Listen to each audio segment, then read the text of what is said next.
Did you ever wonder why the Titanic was deemed unsinkable? The Titanic, a marvel of early 20th century engineering, was considered unsinkable due to its state-of-the-art design and advanced safety features.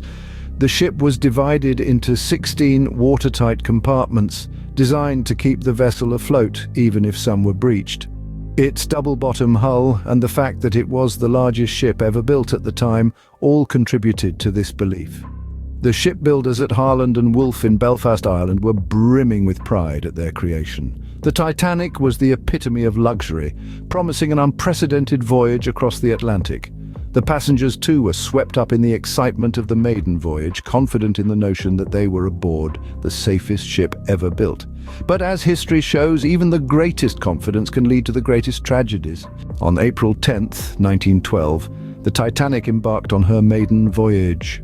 This was a day marked with pomp and celebration. As the largest ship afloat at the time, Titanic left the port of Southampton with much fanfare.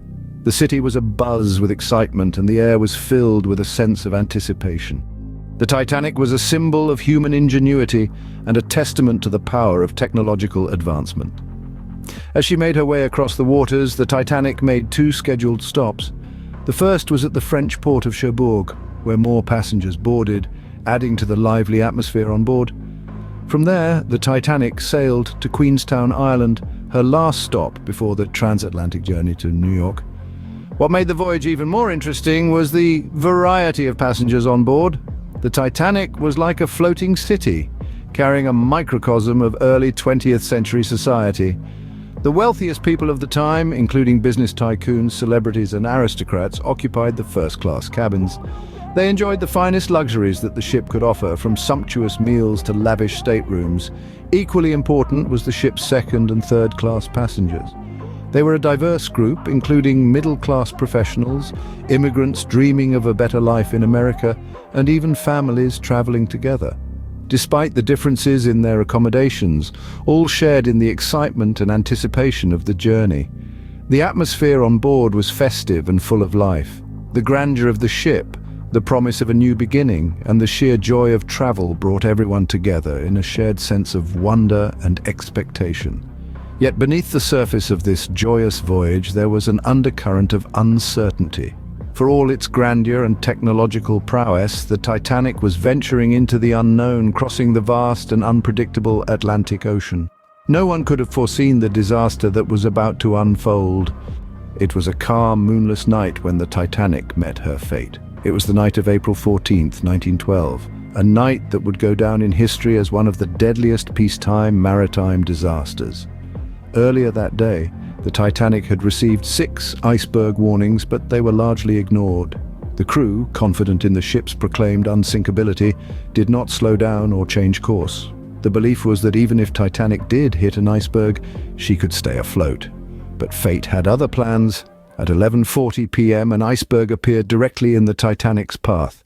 Despite the crew's best efforts to steer clear, the ship grazed the iceberg, its starboard side scraping against the ice. The impact was not dramatic, no massive crash, no shattering of ice. Some passengers described it as a slight shudder, a mild vibration. It was this very subtlety that added to the impending catastrophe. The crew initially didn't think the collision was serious. The ship's architect, Thomas Andrews, was summoned to assess the damage. He discovered that the iceberg had caused a 300-foot gash in the hull, and 5 of the ship's 16 watertight compartments were breached. The unsinkable Titanic was in fact sinking. Meanwhile, most passengers were unaware of the severity of the situation. Many were asleep when the collision occurred, and those who were awake did not feel alarmed. Some even played football with chunks of ice that had fallen onto the ship's deck. It wasn't until the ship's crew began to lower the lifeboats that the gravity of the situation began to sink in. In the ship's wireless room, operators frantically sent out distress signals, but by then it was too late. The Titanic, the ship that was deemed unsinkable, was mortally wounded. In less than 3 hours, the Titanic would be at the bottom of the Atlantic. As the Titanic began to sink, chaos and desperation took hold. A sense of dread filled the air. The unsinkable ship was indeed sinking. Passengers, once secure in the grandeur and invincibility of the Titanic, suddenly found their world upended in the frigid Atlantic night. Efforts to launch lifeboats were initially met with resistance. The ship's officers, trained to believe in the ship's invincibility, were hesitant to initiate an evacuation. However, as the reality of the situation dawned, lifeboats started dotting the icy seascape. Unfortunately, due to a lack of drills and planning, many of these boats were launched half-empty, a tragic waste in the face of impending disaster. Chaos reigned among the passengers, the wealthy, the workers, the hopeful immigrants. Distinctions blurred as everyone faced the same icy fate. Panic was the great equalizer, stripping away the veneer of societal norms and revealing raw human fear. The ship's crew tried their best to maintain order, but the sheer scale of the catastrophe made their efforts almost futile. In the midst of this pandemonium, the ship's band, led by Wallace Hartley, took upon themselves a heartbreaking task. They began to play, their music a beacon of calm in the storm of panic. The tunes, so familiar and comforting, were a desperate attempt to bring some semblance of normality to a night that was anything but. As the band played on, the Titanic continued her descent into the abyss. The bow plunged first, pulled down by the weight of the water flooding into her compartments. The stern rose into the air, looming against the starlit sky before it too succumbed to the sea. The once grand staircase, where laughter and conversation had echoed hours before, was now submerged, a silent testament to the ship's final moments.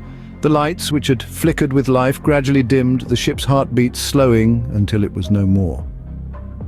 In the early hours of April 15th, the Titanic disappeared beneath the waves.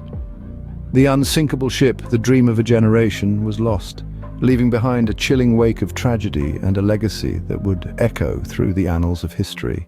The sinking of the Titanic led to one of the deadliest maritime disasters in history. The aftermath was a maelstrom of shock, grief, and disbelief. The world had lost its faith in the unsinkable, and the sea had claimed its due. In the early hours of April 15, 1912, the RMS Carpathia, a passenger steamship, received Titanic's distress signals.